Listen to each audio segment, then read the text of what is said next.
औज़ुबिल्लाहिमिनश्शैतानिर्रजीम बिस्मिल्लाहिर्रहमानिर्रहीम। शुरू करती हूँ अल्लाह के नाम से जो नहायत मेहरबान रहम करने वाला है। मोहतरम सामीन और कराम, अस्सलाम वालेकुम रहमतुल्लाह व बरकातुहू। उम्मीद है आप खैरियत से होंगे।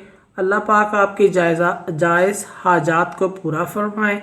अल्लाह पाक आपकी मुश्किलात को हल फरमाए और तमाम सुनने वालों को मैं खुश आमदीद कहती हूँ। आज हम बात करेंगे ख्वाब में शहद या शहद की मक्खी देखने के हवाले से। इसकी मुख्तलिफ़ सूरतें हैं और इनकी मुख्तलिफ़ ताबीरें हैं जो इस वीडियो में बयान की जाएंगी। अगर आपने इस चैनल को लाइक और सब्सक्राइब नहीं किया तो कर दें और बेल के घंटी के बटन को भी दबा दें ताकि आपको हमारी आने वाली वीडियो का नोटिफिकेशन मिल सके। आज का मौजू है शहद या शहद की मक्खी देखने के हवाले से।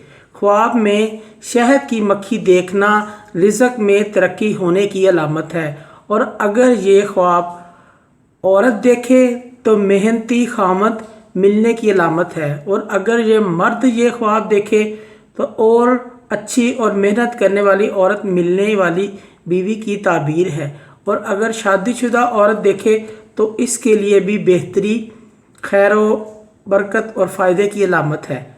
ख्वाब में शहद की मक्खी या मक्खियाँ पकड़ना मालो हलाल पाए, मेहनत पर दिल लगाने की दलील है। ख्वाब में शहद की मक्खियाँ जमा हो जाना या जमा करना मालो जायज़, हलाल होने और आसानी से दौलत पाने की दलील है। ख्वाब में शहद की मक्खियाँ काटती हुई देखना, हमला करना वगैरह मेहनत और मशक्क़त के साथ दौलत कमाने और किफ़ायत शारी होने की दलील है। ख्वाब में शहद की बारिश देखना, नेमत इस मुल्क में बहुत ज़्यादा बारिश होगी। ख्वाब में शहद बेचना या बांटना लोगों का हमदर्द, गमोखार और हदायत अख्तियार करने की दलील है। ख्वाब में शहद को ख़रीदना दोनों मेहमानों में नेमत हासिल होने, सादत और बुजुर्गी पाने की अलामत है। ख्वाब में शहद को देखना हलाल माल और हलाल रिज़्क मिलने की अलामत है। ख्वाब में शहद खाना या